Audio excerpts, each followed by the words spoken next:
Good morning बच्चों। देखिए हम आपको क्लास 10 की हिंदी पढ़ा रहे हैं। पार्ट बी, एक सरसर नदी की, इसकी मीनिंग लिखवा दें फिर आपको ऊपर पढ़ाएंगे। शब्द इसमें जीवन परिचय नहीं है। राइट, पहले मीनिंग है सतत,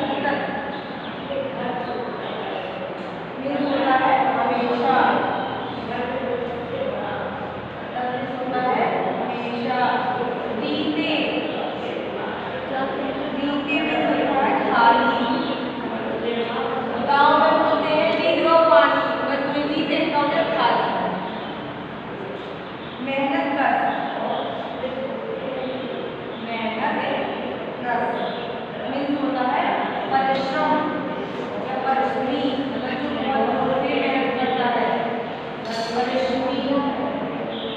कोताही, कोताही, कोताही मीन्स होता है, कोताही मीन्स होता है लघुता या कमी। आगे की मीनिंग है पूर्वाग्रह।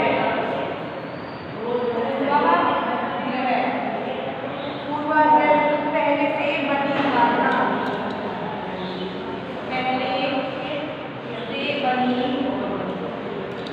पहले से बनी धारणा, पहले से बनी धारणा। मस्तिष्क, मस्तिष्क, मस्तिष्क होता है परामर्श, परामर्श या सलाह, और सलाह। जोहर, जोहर, जोहर मीन्स होता है जलाशय, अर्थात इसको क्या कहते हैं, स्विमिंग पूल, इसको कहते हैं स्विमिंग पूल। एनीकट,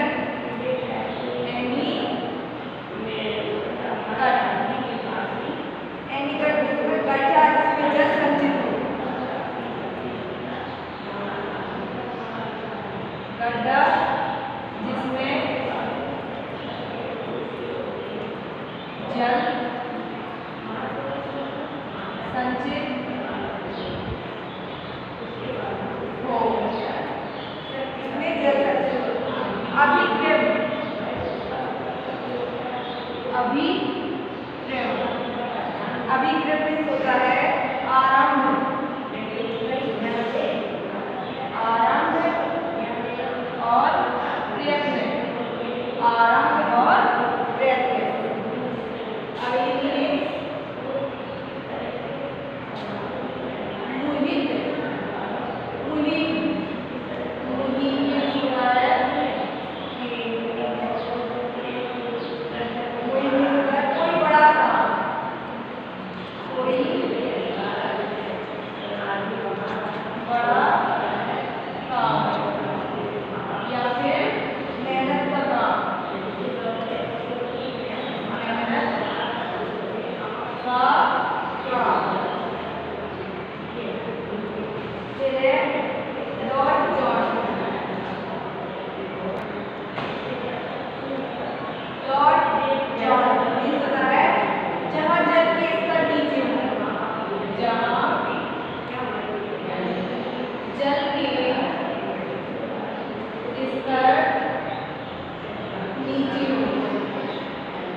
अगली मीनिंग है रिवॉर्ड सेंसिंग,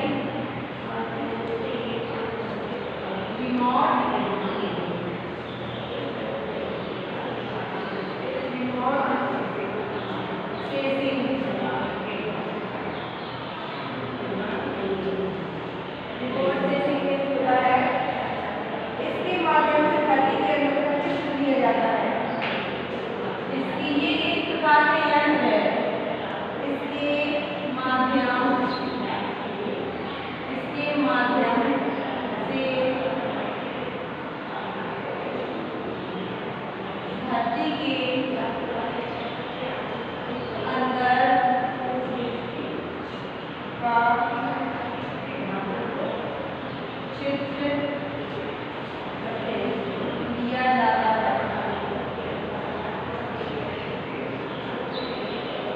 इसके माध्यम से धरती के अंदर का चित्र दिया जाता है। देखिए भैया आपकी मीनिंग एक बार दोबारा रिपीट। सप्ताह में सुबह हमेशा, रीति में खाली, मेहनत कश में प्रश्मी, कोताही में लघुता कमी, पूर्वाग्रह में पहले से बनी धारणा, मार्चविस में परामर्श या सलाह, जोहट में जलाशय, एंटीकट में गड्ढा जिसमें जल संचित हो, अभिक्रम में आरंभ या प्रयत्न, मुहिम में कोई बड़ा काम या मेहनत का काम, डॉर्ग जोन में जहाँ जल के स्तर नीचे हो, पानी के अभाव वाले क्षेत्र। रिमोट सेंसिंग मीन्स होता है इसके माध्यम से धरती के अंदर का चित्र लिया जाता है। देखिए आपकी मीनिंग्स पूरी हो गई है। अब हम आपको इसकी बुक पढ़ा रहे हैं जिसका होमवर्क आपको करना है। देखिए बच्चों हम आपको उसके आगे पढ़ा रहे हैं होमवर्क। तो क्या कह रहा है इसके आगे, ठेकेदार क्या हो गया था, वो चुपचाप चला गया जब उसने कहा था कि हम इसके गांव की नदी से मछलियां मारने का हमें क्या मिला, कॉन्ट्रैक्ट मिला है। तो गांव वालों ने मिलकर उसको भगा दिया और इतनी बातें सुनाई तो उसके पास सिर्फ वापस लौटने की जगह कुछ इसके अलावा कुछ नहीं रास्ता था। देखिए उसके आगे, दुख और कमजोरी में समाज का साथ देने के विचार से राजन सिंह अक्टूबर 1985 में राजस्थान के अलवर जिले के किशोरी गांव में पहुंचे थे। जब दुख और कमजोरी का समाज था, मतलब उस टाइम जिस समय वहाँ पे नदी नहीं आई थी तो उस समय वहाँ का माहौल कैसा था, बहुत दुखी और कमज़ोर लोग थे, मतलब लोगों के अंदर बहुत कमजोरी थी। तो तब राजन सिंह ने 1985 का वो टाइम चल रहा था, राजस्थान अलवर ज़िले के किशोरी गांव में पहुँचे थे, मतलब वह उस टाइम वहाँ पर पहुँचे थे। वे समाज को शिक्षित करना चाहते थे। वे क्या करना चाहते थे, समाज को शिक्षित। यदि हमारा समाज शिक्षित हो जाएगा तो बहुत कुछ उन्नति करेगा, मतलब वो सोचते थे इन लोगों को पढ़ाएं लिखाएं, गांव की तरह न रहने दें। यहाँ आकर उनका शिक्षा के पूर्वाग्रहों का किला टूट गया। मतलब जब वो यहाँ इस ज़िले में आ गए, कहाँ पे, अलवर ज़िले के किशोरी गांव में जब आ गए तो उनका क्या, शिक्षा का पूर्वाग्रहों का किला जो था उनका, मतलब सपना था, वो क्या हो गया, टूट गया। गांव की बुजुर्गों ने उन्हें एक बड़ी नेक सलाह दी। जो गांव के बुजुर्ग लोग थे, बूढ़े, उन लोगों ने उनको क्या, एक बहुत अच्छी सलाह दी। क्या सलाह दी? सलाह थी पढ़ाई से पहले पानी, कि पहले पढ़ाई बाद में शुरू करो। इस देश को, मतलब इस समाज, इस गांव के लोगों को पढ़ाना बाद में सिखाओ, पहले इस गांव में पानी आना चाहिए। क्या आना चाहिए? पानी की सुविधा होनी चाहिए। तो सूखे से बरसों से जूझ रहे उन बूढ़े लोगों को ज्ञान और समाज की दशा को देखकर राजन सिंह को ये बात जच गई। तो तब उस समय राजन सिंह ने जब बूढ़े बुजुर्ग लोगों की यह बातें सुनी कि हमें इस समय को मतलब शिक्षित होने से पहले इस समाज को, पहले इस गांव में पानी लाना बहुत ज़रूरी है, क्योंकि बरसों हो गए थे जो यहाँ पे सूखे डले, पानी खंजर ज़मीन जिसमें पानी भी बिल्कुल नहीं था और लोग भी पानी के लिए तरस गए थे। तो इस तरह की बातें जब उन्होंने, बूढ़े लोगों ने राजन सिंह को कहा तो ये बात उनके दिमाग में अच्छी तरह से चढ़ गई। उन्होंने सबसे पहले यही सोचा कि हमें इस गांव में पानी लाना चाहिए। उन्हें लगा कि इस समाज को बकाई पढ़ाई के पहले पानी की ज़रूरत है। तो उनको ऐसा लगा कि वाकई इस गांव के लोगों को पानी की ज़्यादा ज़रूरत है, पढ़ाई से पहले पानी की ज़्यादा ज़रूरत है। अपने साथियों के साथ तब उन्होंने पानी बचाने और बढ़ाने का काम करने का मन बना लिया। तब उन्होंने क्या किया, जो उनके साथी थे उन्होंने अपने साथियों के साथ पानी लाने के लिए या पानी बचाने और बढ़ाने का काम करने का मन बना लिया, काम करने का मन बना लिया और वह इस पानी के माध्यम के लिए कार्य करने लगे। अब सवाल था कि आखिर यह सब लोग कैसे हैं? इसके लिए राजन सिंह को किशोरी और गोपालपुरा गांव उन्हीं पुराने और अनुभवी लोगों की मदद लेनी पड़ी। मतलब अब सवाल ये था कि आखिर यह सब काम कैसे होगा? तो उन्होंने राजा सिंह को किशोरी और गोपालपुरा गांव की, जो गोपालपुरा था वहाँ के आसपास का गांव, वहाँ के पुराने जो अनुभवी लोग थे, मतलब उनको ज़्यादा अनुभव था इस मामले में पानी के माध्यम से, उनकी मदद क्या करनी लेनी पड़ी। गांव के लोगों ने उन्हें पारंपरिक जल प्रबंध की पुरानी विधियों की विस्तार से जानकारी दी। मतलब जो गांव के लोग थे, बूढ़े बुजुर्ग, उन्होंने क्या किया, इनको जल लाने के लिए, मतलब जल की सुविधा करने के लिए काफ़ी पुरानी रीतियाँ बताएं, किस तरह से हम यहाँ पे अपने गांव में जल ला सकते हैं। पुरानी विधियों को विस्तार पूर्वक बताया। तो मशविरा सीधा सा था, मतलब उनका जो मशविरा निकला वो कैसा था, बिल्कुल सीधा था। उसका कारण क्या निकला, बिल्कुल सीधा था। छोटे छोटे बांध बनाए जाएं। उन्होंने सबसे पहले क्या किया कि हमें सबसे पहले छोटे छोटे बांधों को बनाना चाहिए। जब छोटे छोटे बांधों में पानी आएगा तो फिर हमारे नलों कुओं में पानी आएगा। छोटे छोटे बांध बनाए जाएं, सूख चुके हुए कुएं बावड़ियों को गहरा कर उन्हें फिर से जीवित किया जाए। जो हमारे यहाँ के जो गांव के सूखे कुएं पड़े थे, जो तालाब बावड़ियाँ, किसी को तालाब कहते थे, जो हमारे गांव के सूखे कुएं तालाब पड़े थे, उनको और भी गहरा किया जाए, जिससे कि इसमें थोड़ा मोड़ा पानी आ सके। उन लोगों को और भी गहरा किया जाए। इसके साथ जोहड़ बनाए जाए। इसके साथ क्या बनाया जाए, जोहड़ बनाया जाए। नदियों को जिलाया जाए। और नदियों को क्या हुआ है, जलाया, मतलब फिर से उनको, नदियाँ जो उस गांव की थी, फिर उसको जिंदा की जाए, उसमें फिर से पानी लाया जाए। मतलब ये सब काम उनको करने के लिए सलाह मिली एक साथ, मतलब उन्होंने एक साथ लोगों के साथ, कि पहले कुआं जो सूख चुके हैं छोटे छोटे बांध बनाया जाए, फिर कुआं तालाबों में पानी और गहरा किया जाए, फिर इसके बाद जोहड़ बनाए जाए, फिर नदियों को क्या किया जाए, पानी की सुविधा लिया जाए। तो सीधा गलत बरसात पानी के प्रबंध का था। मतलब सीधी बात कहाँ पहुँची, अब आया सवाल का पानी आए कहाँ से। मतलब ये सब तो साधन खुल गए कि पानी को किस तरह से लाना है गाँव में, पर बात ये पड़ गई कि अब पानी आए कहाँ से, जिसका एक सीधे साधन था बरसात। यदि बरसात होगी तभी पानी आएगा, चाहे वो नदियाँ हो, चाहे वो कुआं हो, चाहे तालाब हो। जब हमारी ज़मीन के अंदर पानी पहुँचेगा तब हमारा पानी का स्तर बढ़ेगा, नहीं तो इस तरह से पानी हमारे अंदर नीचे का पानी सूखता ही चला जाए। तो नदियों को जिलाया जाए इत्यादि सीधा गणित बरसाती पानी के प्रबंध का था। प्रबंध इस तरह से कि बारिश का पानी बहकर बेकार ना जाए। मतलब जो बारिश होती है तो उसका पानी क्या है, बेकार ना जाए। जो पानी बरसे या तो वो तालाबों कुओं में जाए या कुछ उसका और इस्तेमाल हो जाए, मतलब बेकार बर्बाद ना हो। तो उस पानी को छोटे छोटे बांध और एंटी कट बनाए गए। मतलब उनके क्या किए थे, छोटे छोटे बांध और एंटी कट बनाए गए कि जिससे पानी क्या हो जाए, रुक जाए, जिससे ये बरसात का पानी क्या हो, रुक जाए। जब पानी रुकेगा तो धरती में समा जाएगा, यदि जब पानी रुकेगा तो वो धरती में समा जाएगा। एंटीकट बनाने के बाद यदि जो बरसात का पानी है बहेगा नहीं, रुक जाएगा यदि, तो क्या है, तो पानी वो क्या है, धरती में समा जाएगा। इससे धरती के नीचे पानी सुरक्षित भी रहेगा, और जब पानी अंदर समा जाएगा तो पानी का स्तर तो बढ़ ही जाएगा। जब पानी का स्तर बढ़ेगा तो फिर वो कुओं में आ जाएगा, तालाबों में आ जाएगा, तो पानी क्या हो जाएगा, सुरक्षित रहेगा। और वह अंदर ही अंदर ढलान या नीचे की तरफ रिश्ता रहेगा। मतलब यह पानी के अंदर ही अंदर का रिश्ता रहेगा तो वो कुछ ना कुछ करके ऊपर की ओर आ जाएगा। जब ज़मीन के अंदर पानी बना रहेगा, उन्होंने कहा जब ज़मीन के अंदर पानी बना रहेगा और धीरे धीरे आगे या नीचे की ओर बढ़ेगा, और वह पानी क्या धीरे धीरे आगे और नीचे की ओर बढ़ेगा, तो आसपास के कुओं को जल स्तर क्या हो जाएगा, उठेगा। तब जो आसपास के जो कुएँ हैं, जब पानी अंदर समाएगा तो आसपास के जो कुएँ हैं या तालाब है तो उसमें क्या जल स्तर बढ़ेगा, मतलब पानी इसमें कुओं में आएगा ऊपर की ओर। सूखी धरती को पानी मिलने से हरियाली होगी। यदि इस सूखी धरती को पानी मिलेगा तो क्या चारों तरफ हरियाली आ जाएगी। जब सभी जगह कहीं भी हो, यदि सूखा पड़ा हो वहाँ पानी मिल जाए तो ऑटोमेटिक हरियाली आ जाती है और खेती भी की जा सकती है। और जब पानी की सुविधा हो जाएगी तो वहाँ पे खेती भी की जा सकती है। बस यही था जल प्रबंध का पूरा शस्त्र।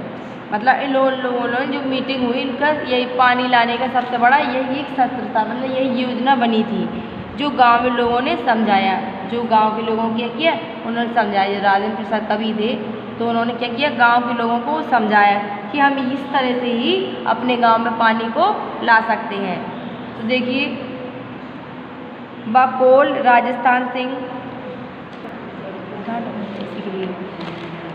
राजन सिंह जब हमें यकीन आने लगा कि यदि ऐसा हो सकता तो ग्रामीण समाज की दिशा और हालात में ज़बरदस्त परिवर्तन आ सकता है। तो उसने क्या, राजेंद्र प्रसाद ने ये सब चीज़ें समझाएं कि हम इस तरह से पानी को ला सकते हैं। तो वास्तव में गांव वालों को राजेंद्र प्रसाद की बातों में क्या हुआ, यकीन हुआ कि हाँ, हम इस तरह से करने पर हम अपने गांव को हरा भरा दोबारा कर सकते हैं। तो उन्होंने सोचा कि हाँ, तब यहाँ यदि बारिश होगी, पानी की सुविधा हो जाएगी तो हमारे गांव की दिशा क्या हो जाएगी, बिल्कुल से परिवर्तित हो जाएगी, बिल्कुल से परिवर्तित हो जाएगी। ग्रामीण जीवन के आधार कृषि और पशु ही होते हैं। जो ग्रामीण जीवन होता है किसान, तो उसमें क्या सबसे बड़ा उसमें योगदान किसका होता है कि खेती अच्छी से होनी चाहिए वहाँ पे, और हमारे यहाँ जो जानवर होते हैं, पशु पक्षी जानवर, उनको भी जीवन मिलेगा, उनको भी क्या मिलेगा, जीवन मिलेगा।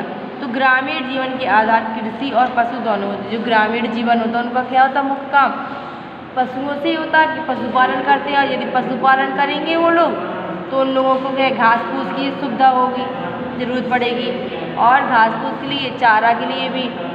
जब कृषि नहीं होगी तो चारा कहाँ से होगा, इसलिए ग्रामीण क्षेत्र के लोगों को सबसे ज़्यादा मुख्य काम क्या होता है, जानवर मतलब पशुओं और कृषि दोनों होंगे और बचे रहेंगे। यदि हम दोनों होंगे, जिसमें दोनों चीज़ होंगी, तो क्या होंगे, बचे रहेंगे, तो लोगों को जीवन में टूटने और बिखरने से बच जाएगा। यदि ये सब चीज़ें होंगी तो लोगों का जीवन क्या हो जाएगा, टूटने से बच जाएगा। यदि गांव में पानी नहीं है तो हर चीज़ से व्यवस्था बिगड़ रही है, मतलब हर चीज़ से बाधा आ रही है। गांव के लोगों ने यह भी समझाया, गांव के लोगों को यह भी समझाया कि जिस समाज में रहकर काम करना है, सीखना भी है वहीं से होगा। मतलब हमें ये समझाया गांव के लोगों कवि ने कि जिस समाज में रहकर काम करना है, जिस समाज में रहकर काम करना है, सीखना भी वहीं से होगा। मतलब वही जहाँ पे तुम्हें काम करना है तो उसी जगह पहले आपको सीखना पड़ेगा काम, फिर उसमें काम करना होगा। तो दूसरे करना भी वही होगा, दूसरों का करना भी क्या होगा, वही होगा। जो समाज चाहता है वही करना होगा। फैसला भी समाज का और मेहनत भी, मतलब फैसला भी क्या होगा, समाज का होगा, और मेहनत भी क्या होगी, समाज के लोग ही मेहनत करेंगे, समाज के लोग ही क्या करेंगे, इसकी फैसला लेंगे कि हमें किस तरह का काम करना और किस तरह से करना है। ठीक है, जरा सा और बस, आपको सिर्फ समाज का साथ देना है और परंपराओं का स्मरण करना है। कि आपको समाज का क्या देना, सिर्फ साथ देना है। इस बड़े निर्णय पर समाज का क्या देना, आपको साथ देना और परंपराओं का स्मरण कराना है, और जो हमारी परंपराएं हैं उसका क्या करना है, उनको ज्ञान देना है। कुल मिलाकर हालात से हारे लोगों की निराशा दूर करनी है। जो हालात से हारे लोग हैं उनको क्या करना है, निराशा को दूर करना है, मतलब पानी की कमी को दूर करना है, ताकि वे इस काम को आत्मविश्वास से करें। इसके लिए पहले लोगों का मन बनाना होगा। सबसे पहले लोगों का मन बनाया जाएगा, उन्हें काम और काम के तरीके सिखाए जाएं। इससे मिलने वाले लाभ के बारे में समझाना पड़ेगा, और इससे मिलने वाले लाभ के बारे में भी समझाना पड़ेगा। तब लोग हमारे यहाँ पे जो काम करेंगे, मतलब पहले लोगों को आत्मविश्वास करवाना पड़ेगा, उनको विश्वास दिलाना पड़ेगा कि इस तरह से तुम लोगों को काम करना है और इस जगह पर करना है, इस काम में पहले हमें मन लगाए काम करना पड़ेगा, फिर इससे होने वाले लाभ के बारे में बताना पड़ेगा। तब उन लोगों को इस चीज़ के बारे में क्या होगा, ज्ञान होगा, तब वह यह काम को कर पाएंगे। देखिए, आपके लिए आज का होमवर्क इतना ही है, इससे आगे हम आपको कल पढ़ाएंगे। थोड़ा रह गया लेसन, कल पूरा फिनिश हो जाएगा। आज के लिए होमवर्क इतना ही है।